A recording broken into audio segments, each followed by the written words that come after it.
RJS भेंटकर्ता प्रेम Prabha Jha, retired शिक्षिका, मध्य प्रदेश इंदौर से सकारात्मक भारत आंदोलन आज़ादी की अमृत गाथा के 22वें वेबिनार में श्रृंखलाबद्ध कार्यक्रम राष्ट्र प्रथम, भारत एक परिवार, विश्व एक घर। इस कार्यक्रम से जुड़े सभी लोगों का बहुत बहुत आभार और धन्यवाद। आरजेएस की मुहिम मुस्कान के साथ खुश रखेंगे। सर्वप्रथम इंदिरा गांधी जी, सरदार पटेल जी, आचार्य नरेंद्र देव जी, कमला देवी चट्टोपाध्याय जी, दयानंद सरस्वती जी, डॉक्टर होमी जहांगीर भाभा जी को विनम्र श्रद्धांजलि। यहाँ उपस्थित सभी लोगों को नमस्कार। मैं इंदिरा गांधी जी के बारे में 2 शब्द बोल रही हूँ। इंदिरा जी का जन्म 19 नवंबर 1917 को आनंद भवन इलाहाबाद में हुआ था। इनका लालन पालन ऐसे वातावरण में हुआ था जहाँ की हवा में देशभक्ति के गीत गूंजते थे। उनके पिता पंडित जवाहरलाल नेहरू से उन्होंने छात्रा के रूप में जो चीज़ें सीखी, उन्हें दुनिया में सबसे महान नेताओं में से एक रूप में विकसित होने में मदद मिली।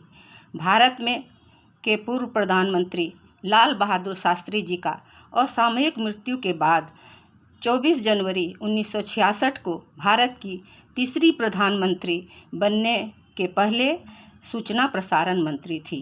भारत की पहली एकमात्र महिला प्रधानमंत्री इंदिरा जी को सबसे गतिशील नेताओं में से एक माना जाता है। उन्होंने देश में आतंकवाद और अलौकिक लोकतांत्रिक मूल्यों से लड़ने के सभी बाधाओं का सामना किया। उनके दूरदर्शी नेतृत्व के तहत भारत 1971 में पाकिस्तान के खिलाफ युद्ध जीता। उन्होंने बांग्लादेश को देश बनाने में महत्वपूर्ण भूमिका निभाई थी। बांग्लादेश को पाकिस्तान से मुक्त किया। भारत के सभी बैंकों का राष्ट्रीयकरण किया। बैंकों के राष्ट्रीयकरण का असर 21वीं सदी में भी देखा जाता है।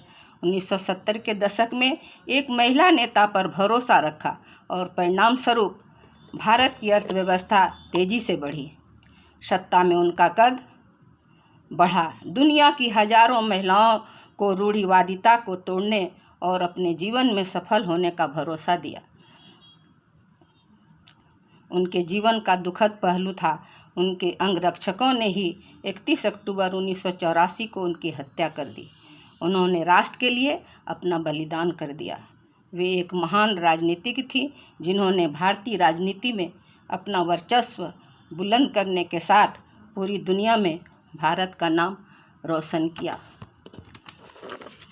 अब मैं अपने परिवार के सकारात्मक कार्यों के बारे में बताती हूँ। मेरे पति ने नौकरी करते हुए भी साहित्य की रचना की। वे कवि थे। मैंने अपने पति की स्मृति में महाकवि विद्यापति जी का सम्मान घोषित किया है।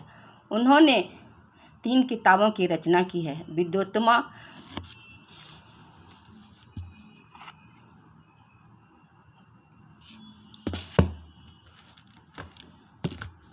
सजल का सच, सजल और कविता। मैं अब आप लोगों को अपनी बहन से मिलवाती हूँ। वे भी एक शिक्षिका हैं। जय हिंद। मैं Ruchi Jha, teacher of chemistry in DAV group, आज के विषय पर बोलना चाहती हूँ। विषय है ई सेफ्टी और ऑनलाइन एजुकेशन। मैं स्वयं शिक्षक समुदाय से हूँ, तो मैं महसूस कर रही हूँ कि ई सेफ्टी और ऑनलाइन एजुकेशन दोनों के बारे में परिचर्चा कितनी आवश्यक है।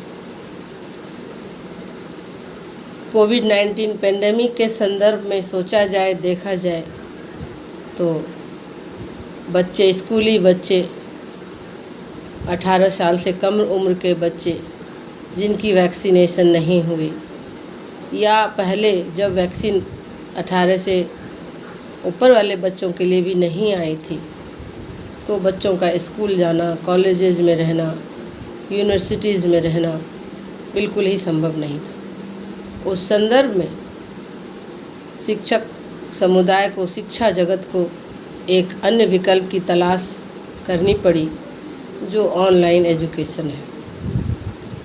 हमारी बहुत उपलब्धि रही है। हम लोगों ने बहुत हद तक बच्चों को शिक्षा से जोड़े रखा ऑनलाइन एजुकेशन सिस्टम के द्वारा। बच्चों का समय बचता है, बच्चों ट्रांसपोर्टिंग के खर्च बचते हैं,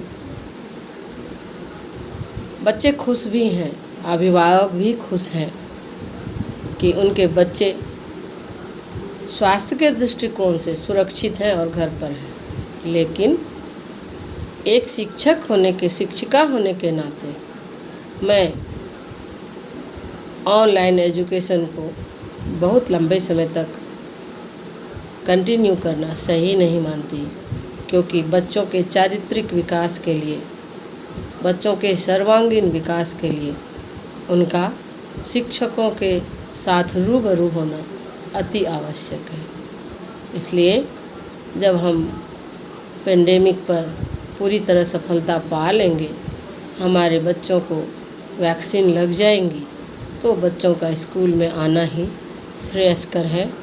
एक उन्नत समाज के लिए बच्चों का सर्वांगीण विकास होना बहुत ही आवश्यक है, क्योंकि बच्चों के हाथ में हमने वैसी डिवाइस दे दी है जिससे बच्चे डेविएट भी हो सकते हैं।